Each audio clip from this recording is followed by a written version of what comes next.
How to report someone in Blood Strike. Hello everyone, welcome back to Crazy Gamer. Today we will be learning how you can deal with players that are toxic and you want to report them in Blood Strike.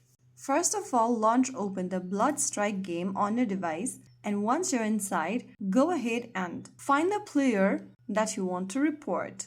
If you are currently in a match, finish the match or wait for the match results screen, and after ending the match, go ahead and find the player. I'm just gonna open one of the player's info page from my friends tab. Select the player you want to report and you'll see a little exclamatory icon right underneath this pop-up card. Click on that and now select why you are trying to report the person. Choose any region and click on confirm at the bottom. After you do that, the report will be sent to the game moderation system. Remember to only report players for real rule violations. Avoid false reports. If possible, note what happened so your report is clearer. So that's how you report players in a simple and effective way in Blood Strike. If you found the video helpful, don't forget to like, share, and subscribe to our channel. I will see you again in the next video. Stay tuned and thanks for watching.